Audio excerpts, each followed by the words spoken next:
Hi, this is Dick Lyons. I Remember Radio International show. We're broadcasting from all over the world today, and we have our fearless leader, the godfather of KFXM, Al Anthony, and he's in Knoxville, Tennessee. Mike Matthews is in the Philippines, and Correct. that's quite a way. It's 7 o'clock in the morning there, while it's 4 o'clock in the afternoon here. And then one of my favorite DJs that I've seen on Facebook for years and heard about for at least 20 years, Jim Zippo, who's a fantastic personality. I've been listening to his air checks forever. Really clever and got some great Aw, stuff to talk thanks. about with Al. And let's get started. Al, tell me a story about these guys. I know you work with them very closely, and they later went to Cayman, but let's talk about KFXM. But I remember Mike very well, of course, because after radio, we did some advertising for some of his clients on Comcast, which is a bad word. And I was selling advertising then. Remember that, Mike? Yep, I sure do. And I remember Jerry, of course, my arch nemesis at one time. He was the general manager of Cayman, and Yeah. I believe Mike's stepfather, right? Correct. Yeah. Jerry Jolstead, right? Jerry Jolstead. And he worked for us and went there, to adding to the list of many of the people who left KFXM and went to Cayman and otherwise. Jim, I have a question for you. Yeah. Where did Zippo come from? I know you're not one of the Marx brothers. No. That's a really good question, and I probably never get asked that question. But it's the craziest thing. I worked in Lake Arrowhead, California. I grew up in Lake Arrowhead. Yeah. That's where I used to listen to KFXM. Yeah. And I was the movie projectionist at the Village Theater. Every Friday and Saturday night, all summer long, we'd show horror movies. It was Monster Fest. And everybody at the theater had to dress up in a different costume. And I was a projection, so they only saw me through the upper windows when they looked to the back of the theater to see where the light was coming from. And so I'd put a flashlight under my face, and I put on a chimpanzee mask. A chimpanzee mask. And if you peel it open, it says Zippo the Chimp. That was the name of the mask that I wore. And the manager started calling me Zippo. And I never been able to get rid of that name for 47 years now. Hey, and don't ever work well for you, and you wore it well, so stay with it. I wore it well. It's a great name. I think it's one of the best radio names I've ever heard. Well, it's unique. I'll tell you that. It's like, I talk to people, talking to the folks at ABBA. They're doing the big show up in London. They got this ABBA arena now. And they said, I remember that name. And it's kind of funny. I did an interview with Elton John, and he got, pictures with him and all that. And about a year after I met with Elton John, he came out with The Amazing Captain Zippo. It's actually a song. You can find it on YouTube. Oh my Amazing God. Captain Zippo. I don't know that I had anything to do with it, but yes, you did. So weird, That's great. But they remember the name. People remember the name. That's terrific. What else do you need, right? Just remember who you are. I have something for all of you. Try to say it backwards. Zippo? Whoops. Obuz? Office. Don't. OPPIZ. Yeah. You know where I'm going. Oh, yeah. So just another question for you, Jim. After Lake Arrowhead and the movie projector business, how did you get into radio? Well, in 1971, 72, I was just a huge fan of KFXM. Bruce Chandler, Johnny Kay, Vic St. John. Oh my gosh, who else? I mean, that whole crew, and I thought, I want to be a disc jockey. This is too cool, because I was always doing in high school. We had a radio club and drama club, and I was just a real ham and I figured I can get on the radio and say a few things, tell a few jokes, have some fun. And I'd go down and hang around. And like Bruce Chandler would let me come in, and he'd tell me, well, here, I'll let you play the next couple of records. I'm going to go out and take a smoke. And I'm a 16-year-old kid or something. I didn't know how to do anything. He said, oh, it's easy. You just wait till that, you hit this button for the jingle, and then you just turn on the turntable. It starts instantly. And he had me do this. I learned radio just from people that needed to do smoke breaks, you know. And so That's a I hung great around story. there, and then I went into the Air Force. I told them I wanted to do radio in the Air Force during the end of the Vietnam era. And they said, okay, sure, we'll sign you up for radio. And it wasn't the same radio like KFXM was playing. It was Russian and Chinese. They taught me Russian and Chinese, and they taught me Russian and Chinese Morse code. Then they taught me to type 200 words a minute. I think I got up to 185 words. I couldn't go any faster, and I became a translator for the security service. And I did that in radio. That was their idea of radio. And so I was so bored with that I made my own radio transmitter, and I put it in the barracks, and I broadcast from the barracks at Kelly Air Force Base. And I used the flag pole that was above the building for a radio tower. I ran a wire up to it, and it was just a 5-watt FM radio station. It was mono, but it actually got to downtown San Antonio, and I actually had listeners. And the whole idea was that I could broadcast from my barracks over to the WACS barracks, or WAFs, so it was Women's Air Force. They were across the way. And so we would take requests from the girls' barracks, you know, we'd get them on the phone and say, what room are you in? So, oh, that's classified. I can't give you that information. But we had a lot of fun. And then when I got out of the Air Force, finally, I met up with this guy named Rick Lippincott. I don't know if you heard of him. He was a PD at WLS for many years. He was pretty well beloved in Chicago. And he and I went to the Don Martin School of Broadcasting together, and we just tore up Hollywood for weeks. We just every bad, stupid thing you could do. We went to KHJ Studios, hung around there, K Earth 101. And we even went up and down Sunset Boulevard. We even went into the A&M studios, A&M record studios down on Sunset Boulevard, and walked in. We just walked in and it said, hi, we just want to see what it was like in here. And the guy comes up to me and says, oh, hi, my name's Herb Alpert, and this is my friend Albert Moss. We run this company, and you guys on radio? I said, we're training to be, we're going to be disc jockeys. Oh, well, then you need to have a complete tour. They took me around, introduced me to Karen and Richard Carpenter and Sergio Mendez, I think. Yeah, it was crazy. It was just, we just walked in off the street, and then instantly we're stars, you know. We had a good fantastic. time. I passed my first class license, passed everything 100%, even got a radar endorsement on it. Rick Lippincott was drunk the whole time. He failed. And he went on to become the PD at WLS in Chicago. Did you ever work for him?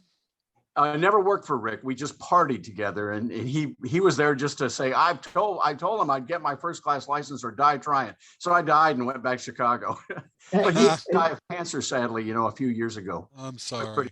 But my first day after I got my first class license, the very first day was morning drive at KFXM. That was my first job. My first day at work was the day after I got my first class license.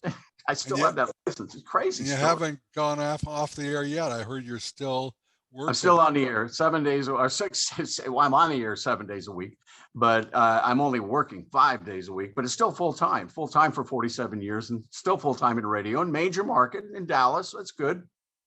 I was on ABC radio networks for 12 years, and I had about 450 radio stations carrying the show. It was syndicated through ABC. That's where I worked with Wolfman Jack and Rick Dees and a whole bunch of others. We all did press junkets, Tom Joyner. We would all fly all over the place and meet affiliates. And hi, how are you? To carry our radio show. And it was a lot of fun. I did every Disney park, Universal Studios, you name it. I ran into Johnny Kay at Universal Studios, I think. We were doing a broadcast, and I said, Johnny, what are you doing here? Oh, I'm here from, I think, where was he? What station was he on in LA? He was yeah. And then there was an FM. He was on an FM station. Yes, right. That's it. And so he came along with the whatever morning show was doing their broadcast there, and he's coming along, you know. And I said, God, here we are together, you know, in a major theme park doing broadcasts together years after KFXM. It's crazy. It was just crazy. KFXM was a blast. It was a launching pad for so many radio personalities, and I think Double A, Al, you had a lot to do with it. Mike, tell me your experience, because you started at KFXM. Was your dad Yeah. running Cayman at the time? Or was he the sales manager at KFXM Yeah, when you worked there? Actually, I started at Cayman, not on the air. I was doing all their special events. I was, this young kid that was able to drive the great car giveaways, and I did all their promotions. And when they would do the Batmobile and all these special, I mean, it was great. And the girls at high school loved it. And that was my reward, and I got to be around all these great people, Ron Jacobs and Bill Watson, Chuck Clemens, and Mark Dennis. I mean, all these people were, and then I left San Bernardino, moved up to Northern California, and went to work at KSDN in Stockton and KVML in Sonora and some other stations. And when I came back, KFXM owned the whole city. And they had done just remarkable. I'd never really met anybody I knew Bruce Chandler, but I really didn't know anybody else that had really ever worked there personally.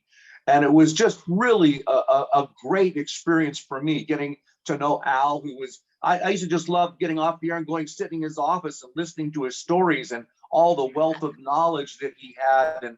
And it just was, I was so blessed to hear this. And sometimes he'd have to kick me out of his office. I got to go home now, So it was just great working there. And all the guys that we worked with were all of them were just phenomenal. And they were super friendly too. Yeah. I started working weekends there, I think in 1975, and ended up doing afternoon drive there for quite a while. And, Jim and I owned the city there. I mean, we were the #1 rated programs in the city, and Cayman wasn't even a factor. And but I just loved my time there. I mean, all the salesmen, Bob Bonnell, Bob Sides, and Bill Bellman, man, he was I had such a great relationship with him for many years afterwards. Me too. And so it was just really an exciting time for me. And I feel really fortunate to have worked at both stations and had, a time to work at both stations, but loved my time at KFXM. It was really, when you're the #1 rated program in the station, and everybody's listening to you. And I mean, it was really one of the high moments, of my career. And then, Jim and I decided to go ahead and go to Cayman. They had a bit of a resurgence, and we're going back to try and, do some things there. And we thought, well, gee, we've experienced the best in the city with KFXM. Let's try something new. And it was sad because I, really loved Al and all the guys that were working there. But we went over with my stepdad, Jerry Jolstead, who was the general manager of Cayman. He had actually worked at KFXM at one time as a salesman there before, and then went to Cayman. That's interesting. That's good. Yeah, and he went over to Cayman, and of course he was among the greats. He was a remarkable man. He was among the greats with Ron Jacobs, Bill Watson, and Johnny Darren and Dave Jeffries, all those guys that were really integral. John Ravenscroft, Chuck Clemens, all these names that were associated with Cayman, and to be able to work with them on promotions and hearing them on the air and being around them, it was just phenomenal. And so Jim and I went over, and it was really a great time over there, because we did the old promotions, the walk back and forth and all these different things. And I want to go back to a moment at KFXM with Jim, because there was a promotion that he had done that just really sticks in my mind. And he had wanted to set the world record for the number of handshakes I believe in a 24-hour period. Yeah, and, Teddy Roosevelt had set the world handshaking record, decades earlier. And so he went all over. We write the people's names down. They'd have to sign it. He went all over the Inland Empire trying to get these number of handshakes. And Swing Auditorium. He went to the B-52 concert. When they were new. He went was the Apple or the Sun Tree Nudist Colony out in Ritchie Canyon, which is behind Blue Mountain. That's right. And then he does this live call-in. He was doing these live call-ins every hour when I'm on the air in the afternoon, and I didn't know anything. Where he was just talking about who was signing his little sheet and stuff like this. And he says, yes, and by the way, I'm out here at the Nudist Colony. No clothes on, and getting the signatures of the people in the Nudist Colony. and this is 1975 or 76, Right. whatever. And they, so, it was something kind of semi-radical for that time, to be talking to somebody, we had loads of listeners and people, listening to this. And so that's something that's always stuck in my mind with the handshake, the world record for the handshake. No, I was going to say, I've got the tune sheet that's got a picture of you and I, shaking my hand. When you shook my hand, it was the 8,513th handshake for the Guinness Book of World Records. We used that picture on the KFXM tune sheet. I'm wearing Yes, that's right. I do a remember helmet. that. You've got the black beard going, That's Whose why I didn't idea was that? recognize you. I was looking for the beard. Whose idea I was ditched that a long time ago. Al, was that your idea, or whose idea was the handshake? I think I came up with it. I was looking for anything to get publicity, I remember one time Al told me, Al, are you there? You told me Al Anthony came up with the craziest bit I've ever done. He said, why don't you do your show in the nude? After we did the nudist camp thing, why don't you do your show in the nude? And I said, oh, come on. And Al, he was very persuasive. He says, nobody's going to see you. And he said, this is the Holiday Inn swimming pools out there, but the curtains will be drawn. It'll be okay. And people hear it on the radio, and that's all they need to do is hear it, right? And so these gigantic, the room must be 9 feet tall, the studio, KFXM. And I closed those curtains, and there was these girls that were on the swimming pool in their bikinis. They kept trying to look in, in little cracks between the curtains. And so I saw a little crack where the light was getting in. So I went over to adjust the curtains so I could kind of shut them so they couldn't see in. And I pulled too hard, and the curtains all came crashing down. And there was like 30 women staring at me, and I was standing there naked in the KFXM studio. Do you have nightmares about that now? Oh, I mean, it was fun. I mean, I told my I've wife. forgotten about that. That is a great story. I think that's But the funny. best part- I remember Al asking you to do that, but I didn't think you'd take him up on it. So. But the best part is the one-liner that Al Anthony came up with, and to this day I still remember. Al, you remember what you said about this? I saw Jim naked, and then I got to tell you, folks, he said, "It's no big thing." That's an Al Anthony joke, man. And I remembered that my whole life. I said, oh my God, this guy's hilarious. I said, you got to be on the radio. He says, I was. I said, before my time, I guess. But then I see him on all these old tune sheets I've got laying around. I got an Al Anthony tune sheet right here. I don't know if you can even see it. Al's right there. That's at the swing. I think it was taken around 1933. Oh my gosh. I remember also, Al, what I remember so many of the stories he told me. And one of the stories that he kind of semi-jokingly told me, I was talking to him about the Bobby Fuller 4 and a song, I Fought the Law and the Law Won, and stuff like that. And Al told me that he had a one-line of his face. He says the model of the story, the motto of the story is don't date the mafia boss's daughter. Right, absolutely, because that's what happened.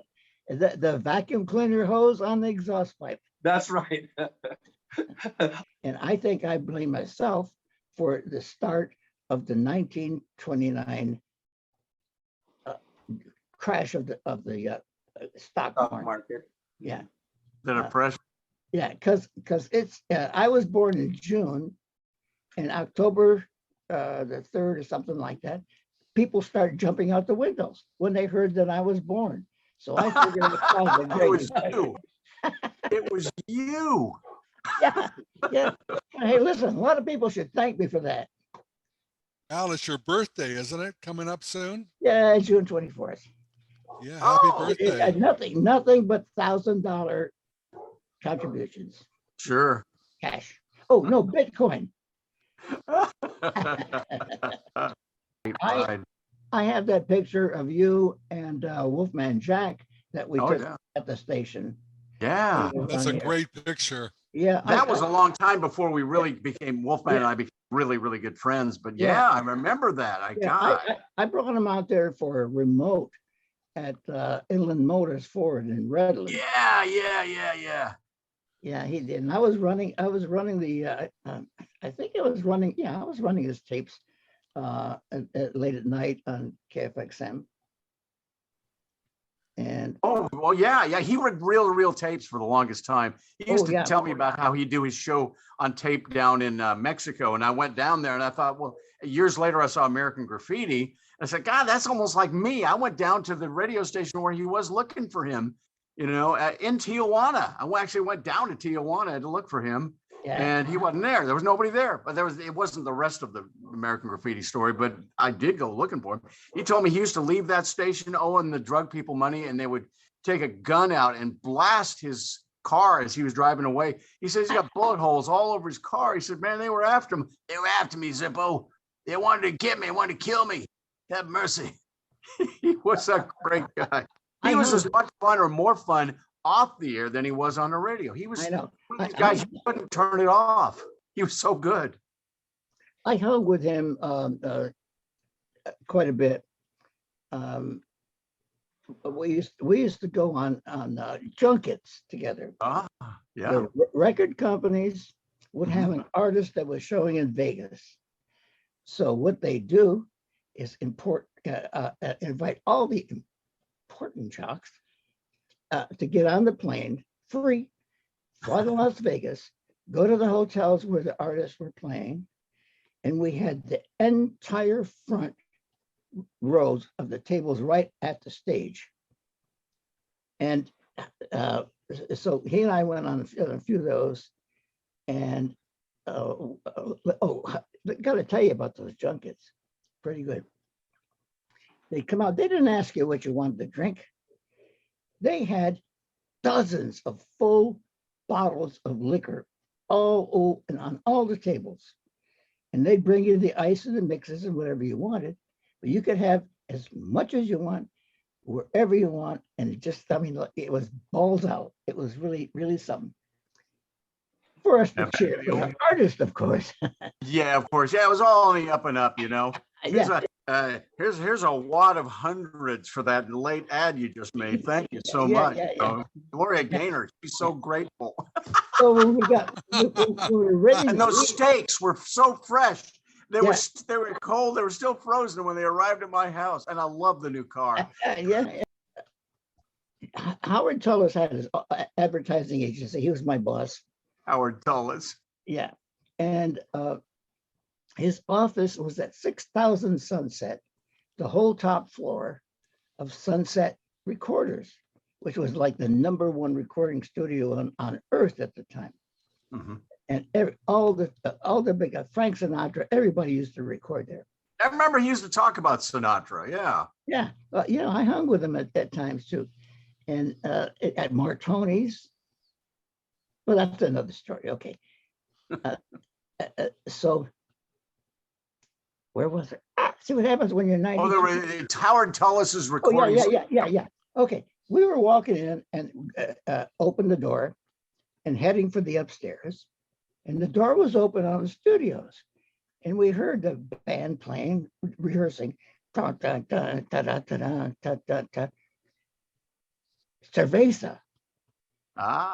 So he said, and he had worldwide advertising for Jose Cuervo at the time. So he said, that's Mexican for beer. I said, yeah. He said, let's go down there. So we went down and talked to the owner of the Champs, Chuck Rio. He said, Chuck, why are you using cerveza in the middle, one word in a song? Why is that? He said, because we like cerveza. He said, you like tequila? Oh, yeah, we like tequila. So we asked him, what would it take for, in the same number of syllables, what would it take for you to put tequila in there? He says, I don't know. What do you got? So he cerveza, tequila. Yeah, wait. So we went upstairs. Howard went to the cash drawer, took out $300 that was in there. I went to the storage cabinet and I brought out a case of tequila, Jose Cuervo. So we went downstairs. I had the tequila, he had the money, and walked down to Chuck and say, how's this? We'll just do it for you. He said, oh, yeah. So he just blew his mind. So that's how tequila got into tequila. But Oh, then- that's a legendary but then- story. Great Yeah. story. There's more. Okay. I would have never guessed that. Okay, well, there's more. That's So great. Howard and I started out and we took a trip from San Diego to Northern California and we visited every rock station in every market and visited all the music directors, program directors, everybody we could get in touch with. And we went and we said, hey, we have this record. It's a great record. It's called Tequila by the Champs, and it's starting to make it up the charts in LA. You gotta play it. Well, we get so many records from so many people. So I said, but look at the label. And I'd hand them the record, and it was in a jacket, and sticking out of the inside hole in the jacket was $100 bill. He's like, I'm telling you, Oh, bribery oh, was like a way of life then. yeah. Wait a minute. How about we'll get it on right now for you? And that's how Tequila became a million seller. Tell me what it was like at Cayman compared to KFXM with the fellowship, all the Yeah. guys getting along so great, and Al having these crazy promotion ideas. Okay, go ahead. Mike. It was, for me, it was almost like a call of destiny, because of my family and having grown up and came in all those years. But before that, I was a fan of Gary Price and Bill Tanner and Al Anthony and Dick Lyons. And, you guys were everything that some 10-year-old boy, would ever want to be as a disc jockey and growing up into that. And many, when KFXM moved over to the Holiday Inn, I was one of the first to look through that window. And, but going to Cayman at that time was almost like a destiny for me, that here's this station that also played not just a large role in radio, but in my whole life. I mean, Jim Markham, who was the chief engineer, who basically taught me everything. He was my YMCA basketball coach, and all of these guys I had interactions with. John Ravenscroft was a friend of mine, and when he went back to England as John Peel, which was his name, we maintained contact all through those years. And so Brian Lord ultimately ended up moving to the Philippines and living here in the Philippines. And I knew him here. So I kept in contact with all those guys. But working there was just like, you put yourself and you remember all the great things that had happened. It was nothing, I had contact with Al and Howard Tullis too during those times. And they I was one of the few that really got along with Howard Tullis, and he and I had we talked about a week before he went to Hawaii and sadly, died.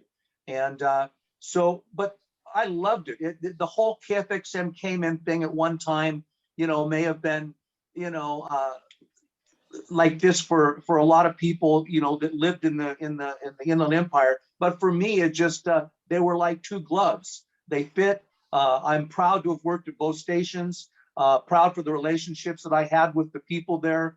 And even from, Maxine Stillwell, who was the bookkeeper at KFXM. She was also the main bookkeeper at Cayman during the glory years. And so a lot of these guys did go back and forth. Gary Price, who was a disc jockey at KFXM in 1959, Bill Tanner, they were people, I used to babysit their kids when I was young.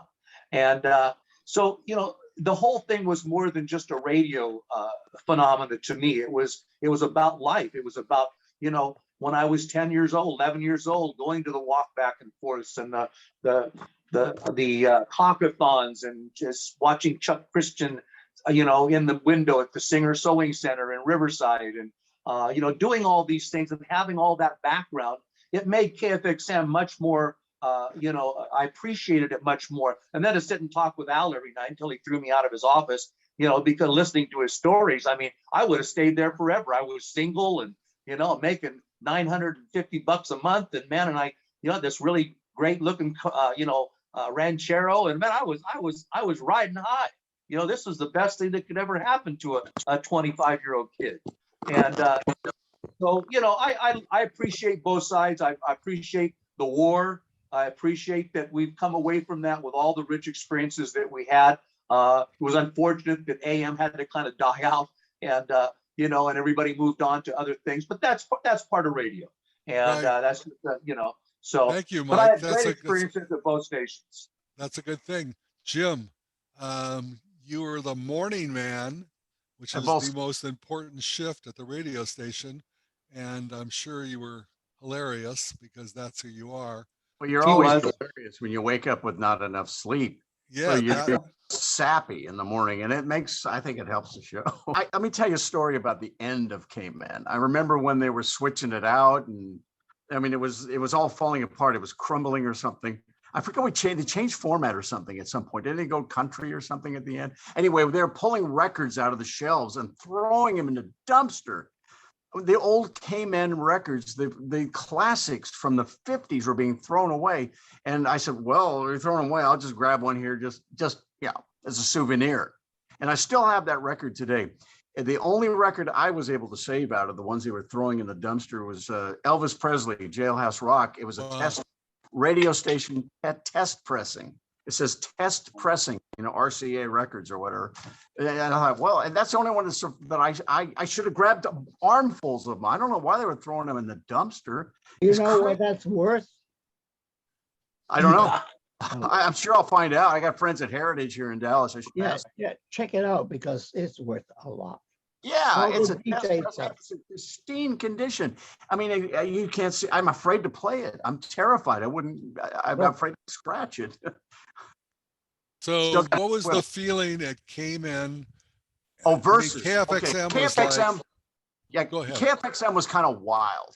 It was kind of wild and loose, and I run this while I go smoke a butt outside. It was just kind of wild. It was kind of a wild, looser feel. It came in. It was more like it was slicker, more like an LA radio station, and both stations. I think it's a combination of both K-Man and KFXM that had that LA radio feel. You had to be crazy and loose on one hand on KFXM and creative, and you had to be slick like on K-Man as well. So I think the combination between both of those stations is what made it. I had a lot of fun at KFXM. Remember, the most fun I can remember was KFXM, but also at K-Man, God, it was slick. I learned more about how radio should be in a larger market. Of course, I went from K-Man, became the PD in Washington, D.C., and went to WEAM, W-E-A-M. Wow. And it's funny, when I went to do mornings there in Washington, D.C. after K-Man, the morning competition was Howard Stern. He was my morning competition on FM. I forgot what it was. But I did really well. And then I got hired for Detroit. I went to Detroit.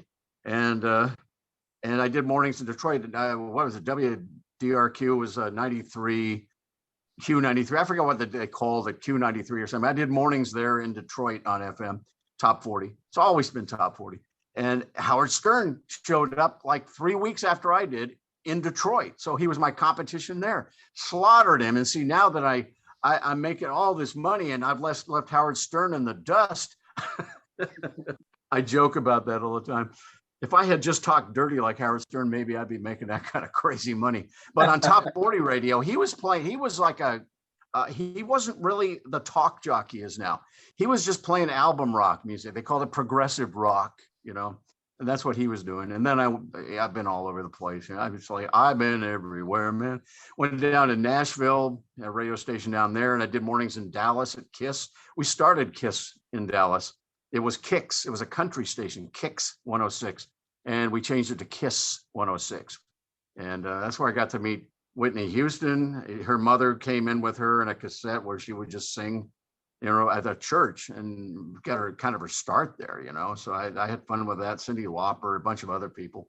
But, man, I'll tell you what, it all started with KFXM and K-Man. It really did. I would say between the two, K-Man was a little smoother, more professional and classier, a little bit of that, but both stations had jocks that were wild. I mean, you couldn't change our personalities, whichever station we were on. But you got to open up a little wild. You got to open up a little more on KFXM. Yeah, KFXM, you were out there at the Holiday Inn with a swimming pool, right? and there was a big old cow field in the back with a tower right there. I mean, it was like, this is radio. You're right here, and there's a transmitter. There's the tower. It's not up in some other mountain somewhere. It's right there in your backyard. And the one thing I really remember from KFXM, this is crazy. I was on the air one day, in the morning. I looked out and I saw something go flying through the air, and I couldn't figure out what it was. So I put on a long record and I ran outside. It was a TV set that had been thrown into the swimming pool at the Holiday Inn, and they told me that was the Doobie Brothers partying, and the TV set smashed through their hotel room window, landed in the pool, and exploded. And that was just another day at KFXM. It was just it was crazy town at KFXM. That's why I loved it so much. It was just absolutely, you felt like almost like a circus there. It was just crazy. So, But I if learned could more, ask a more personal- professionalism at K-Man. I'm More sorry, professional. what? More professionalism at K-Man. So can You know, I this ask is you a personal question? Yeah. Why did you leave? Mike Matthews courted me. Oh, We had the KFXM had the Motherlode Rock, and we came up with it. He had lunch with me. We said, well, why can we do some kind of promotion with this thing and make it kind of fun? And so we said, well, the Rock has moved to K-Man, and we actually picked up this rock that must have been 125 pounds. It was painted, said KFXM, and we moved the Rock over to the K-Man studios, and I just ditched KFXM because I didn't give a crap. At that point in my life, I said, I'm just having fun. I'll do whatever the hell I want. I just got out of the Air Force during the Vietnam era. I just want to live it up. And any stupid idea we come up with, let's do it.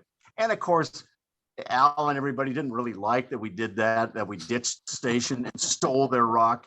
And so we returned the rock, I think, or we ended up taking the rock back, but it had been painted over. Since then, a collector got that rock and he's preserved it and he's got it in his backyard. He sent me pictures. I saw that. Isn't that crazy? Yeah.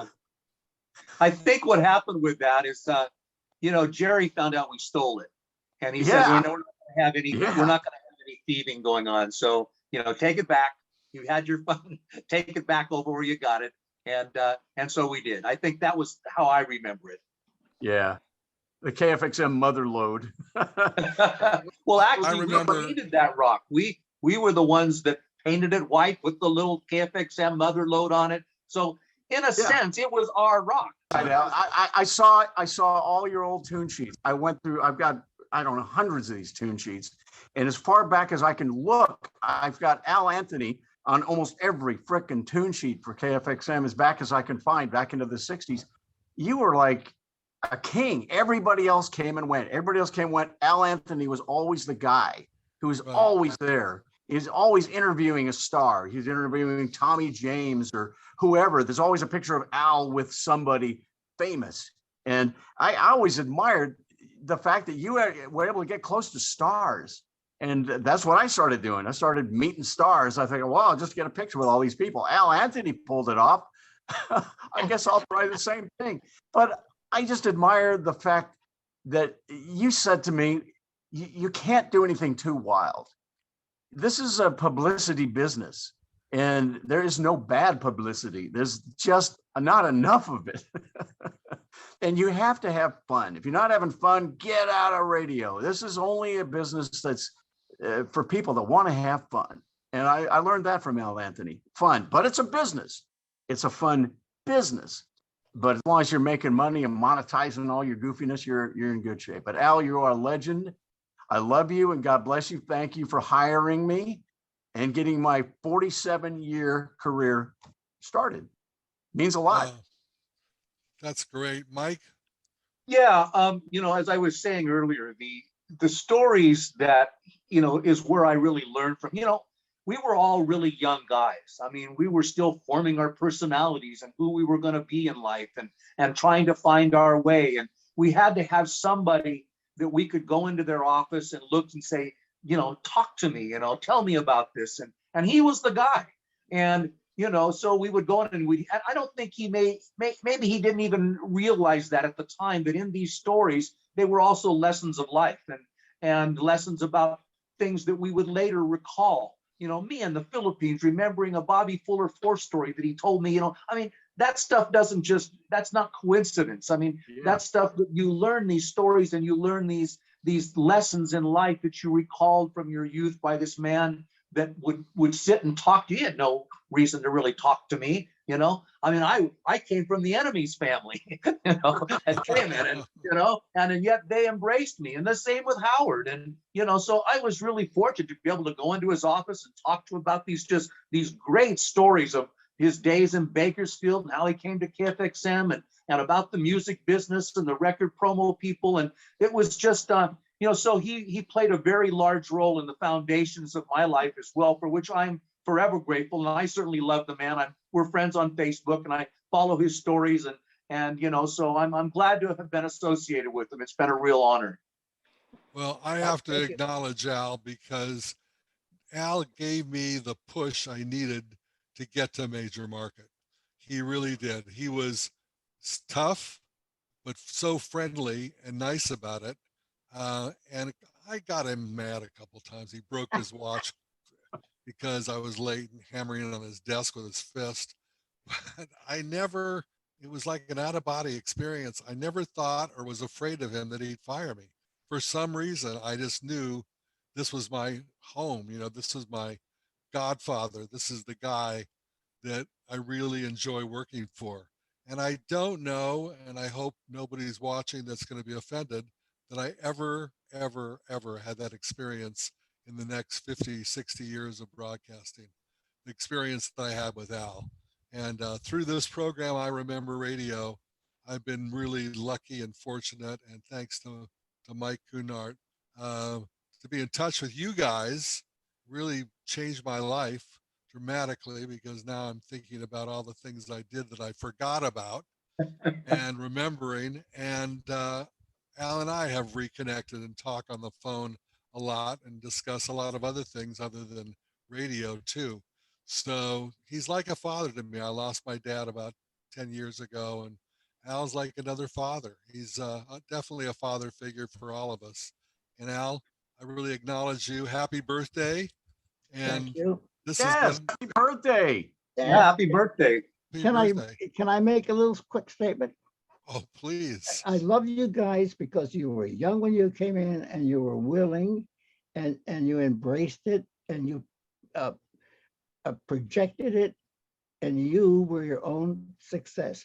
All I did was give you the channel, the medium, and I don't know if you guys even know this, but in the 60s,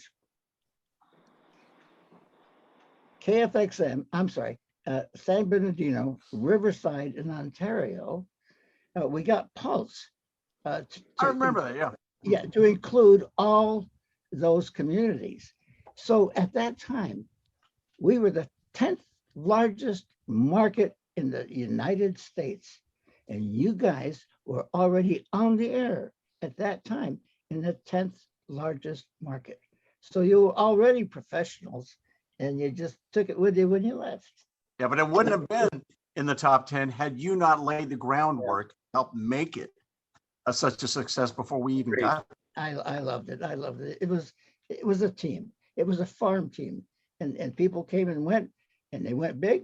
And now look at you guys. I've talked to so many of you great guys that were there that helped make us all what it became. God Well, bless. to get one more thing in, you gave us the space to be who we were. And that was a certain freedom that let us grow. Instead of a real tight format, I did Shotgun Tom Kelly last week or a couple of weeks Oh, ago. wow. And I asked what was different about being at Sirius and being at K Earth for 22 and a half years. He said, well, it was so tightly formatted, with the traffic and the weather and the spots and the public service and everything, the records, that, he had to get stuff in, like maybe he'd have 10 seconds, to say something. Oh, On crazy. Sirius, he just opens the mic and talks. He doesn't have any advertisers or anything, but Al gave us the space. And That was radio more is a like very, Yeah, I'm sorry, what? that was more like KFXM is what he's talking Yeah. about. Yeah. But radio is a very ethereal medium. I don't know what the future is going to be, but I don't think it's ever going to be dead or gone. I think it's just going to be transmitted in some other great way. Elon Musk will come up with something, or it's through our cell phones or whatever. We're always going to have radio, whatever you want to call it, whether it's by satellite or by broadcast, whatever. And Al created this feeling that we could be the best we wanted to be. The harder we tried, the more he patted us on the back. And once in a while, not with me, but I've interviewed a lot of other disc jockeys on this program the last year, he have to pull somebody back a little bit. You know, wait a second, that's not quite. But Yeah. then there were times where you're in the nude on the air and all those great stories. So I want to close by just acknowledging Al. Al, you're the greatest program director, general manager, radio man that I've ever known. Look, And I want to acknowledge you for that. you got me blushing, and I'm Italian, and I don't even blush. Well, I'm waiting for the Thank you. check. Is it in the mail? I love you guys. I love you too. All right. That's a wrap for I Remember Great to see Radio. everybody, man. It's great to see everybody, and you Yeah, know, stay Mike safe. Matthews, Jim Zippo, you're two of the good to best see you, guests Mike. we've Hey, ever That's had. finally you're here. Hey, everybody. Hey, I love you Hey, guys, man. love you guys too. Take care. Nice to meet you. Hope to meet you someday again. Okay, all right, Dick. All right, Al, Jim. Good to see you all. Stay healthy. Okay. Thank you.